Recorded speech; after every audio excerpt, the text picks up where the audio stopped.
Alors, une partie de ma recherche porte sur l'imagerie, alors l'imagerie cellulaire au niveau de la cellule. Donc là, c'est aller voir dans les cellules comment elles fonctionnent, qu'est-ce qui se passe, alors avec des instruments optiques, c'est typiquement de la microscopie. Et une autre partie, c'est l'utilisation de nanoparticules, d'or en particulier, pour faire de la thérapie ou du diagnostic, notamment pour le cancer. L'idée, c'est qu'on utilise donc des nanoparticules d'or qui ont une propriété unique de pouvoir interagir très fortement avec la lumière et de pouvoir donc être chauffées.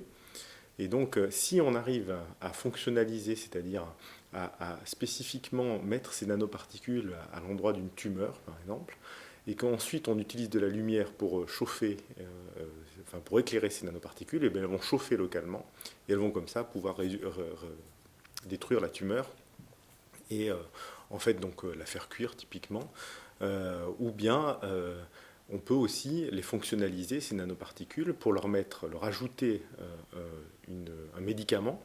Ce médicament qui, souvent, malheureusement, dans les cas de traitement de cancer, sont assez toxiques pour l'ensemble de l'organisme. Si on arrive à les mettre spécifiquement sur les tumeurs et sur les cellules cancéreuses, elles vont agir localement et donc on va pouvoir augmenter les doses sans augmenter la toxicité.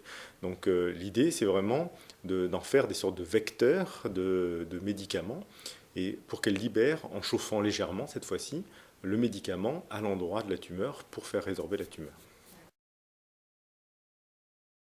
On peut utiliser ces nanoparticules donc, pour deux choses. Donc elles chauffent quand elles interagissent avec la lumière pour des gammes de lumière particulières. Et donc elles peuvent chauffer, mais elles peuvent aussi interagir, c'est-à-dire diffuser de la lumière, et donc elles peuvent être observées. Et donc on a deux choses. On a cette thérapie qui est due au chauffage et donc chauffage direct ou bien un chauffage pour libérer des molécules type médicaments à l'endroit voulu. Et d'autre part, comme elles interagissent fortement avec la lumière, on peut aussi les utiliser comme des marqueurs à ce moment-là pour des techniques d'imagerie. Donc il y a de la thérapie, du diagnostic. Alors un exemple, c'est par exemple lorsque on éclaire ces nanoparticules, ce qu'elles vont faire, c'est qu'elles vont émettre des sons. Et par exemple, on va se coupler avec un échographe et pouvoir détecter où sont ces nanoparticules. Donc ça nous permet à ce moment-là de détecter par exemple les contours d'une tumeur grâce au fait qu'on ait mis ces agents de contraste à cet endroit-là.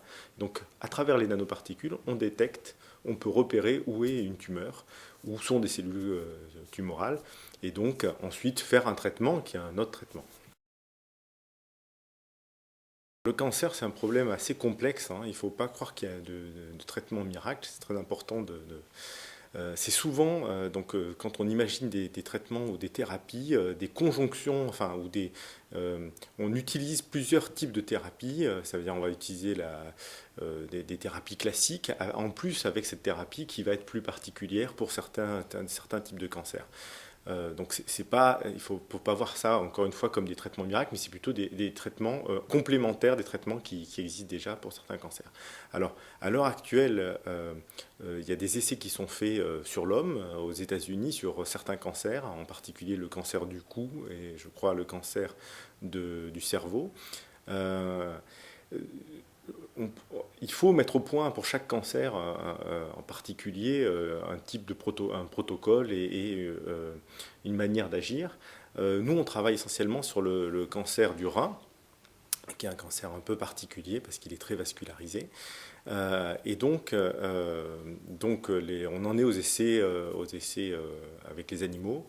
On verra donc ça va prendre encore quelques années probablement avant d'être mis sur le marché.